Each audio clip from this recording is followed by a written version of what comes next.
Hello, good evening and welcome back dear students. आज की इस वीडियो में हम बात करने वाले हैं types of libraries and their features.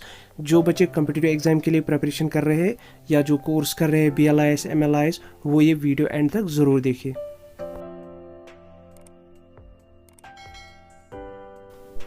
Basically there are 4 categories of libraries, और वो क्या है? Public library, academic library, special library and national library. सबसे पहले हम जो लाइब्रेरी डिस्कस करने वाले हैं दैट इज़ पब्लिक लाइब्रेरी। जब हम पब्लिक लाइब्रेरी की बात करते हैं तो इसको हम एक सोशल इंस्टीट्यूशन बोलते हैं। इसका सोसाइटी में बहुत ही अहम रोल होता है, और जो फैक्टर्स रिस्पॉन्सिबल होते हैं, यानी जिन फैक्टर्स की वजह से ये पब्लिक लाइब्रेरी वजूद में आती है, वो फैक्टर्स क्या है? First one is people's urge for knowledge, second is improvement of literacy level through self education, third is as an information dissemination center, fourth one is need for lifelong learning center, fifth one is to be community's intellectual center, and the sixth one is as a recreation center. Now let us see the definition of public library. Public library is a non-profit library established for the use of the general public and maintained chiefly by public funds. मतलब ये कि जो public library होती है ये एक non profit institution होता है जिसको पब्लिक फंड्स के ज़रिए से मेंटेन किया जाता है, यानी लाइब्रेरी सेस या लाइब्रेरी टैक्स कलेक्ट करके इस लाइब्रेरी को मेंटेन किया जाता है। पब्लिक लाइब्रेरी हर एक सिटीज़न को सर्विसेज प्रोवाइड करती है इरेस्पेक्टिव ऑफ वन्स बर्थ, यानी उसका बर्थ क्या है, उसका कास्ट क्या है, कलर क्या है, सोशल बैकग्राउंड क्या है, उसका इकोनॉमिक बैकग्राउंड क्या है। विदाउट डिस्क्रिमिनेशन ये हर एक सिटीज़न को सर्विसेज प्रोवाइड करती है, and that too without any cost, यानी कोई भी चार्ज नहीं देना पड़ता है, सिर्फ मेंबरशिप हासिल करनी होती है। उसके बाद ये लाइब्रेरी सर्विसेज एक इंडिविजुअल यूज़ कर सकता है। और इन पब्लिक लाइब्रेरीज़ की इंपॉर्टेंस को देख के यूनेस्को ने एक पब्लिक लाइब्रेरी मैनिफेस्टो फॉर्मुलेट किया। मैनिफेस्टो मीन्स ये एक पब्लिक डिक्लेरेशन पॉलिसी होती है। इसको फॉर्मुलेट किया गया इन 1949 एंड इट वाज रिवाइज्ड इन 1972, और इसके बाद फाइनली यूनेस्को ने 1994 में ये पब्लिक लाइब्रेरी मैनिफेस्टो तैयार किया इन कॉपरेशन विद IFLA, यानी international federation of library associations and institutions. Guys, ये जो पॉइंट है ये बहुत ही इंपॉर्टेंट है, इसको हर एक कॉम्पिटिटिव एग्जाम में पूछा जाता है, आप इसको पेन डाउन कीजिए।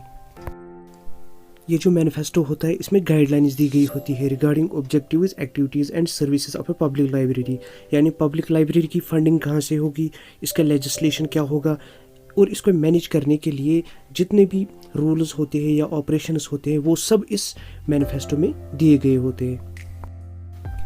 पब्लिक लाइब्रेरी फीचर्स की बात करें तो there are many features like lifelong self education, provides updated information, distributes unbiased and balanced information, and conveys knowledge to the researchers, and the most important feature is that it preserves cultural heritage of the country.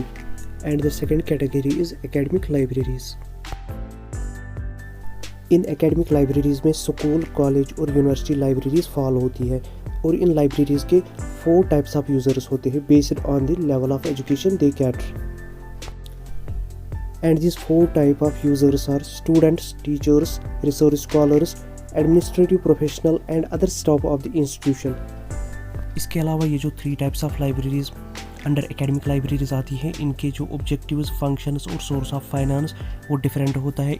इसके अलावा जो stock की qualification, designation and strength of stock वो भी differ होता है, लेकिन जो बेसिक पर्पस है वो हर एक लाइब्रेरी का सेम ही होता है, जैसे building the collection of the library, providing periodicals, reference books and other multimedia material to its users.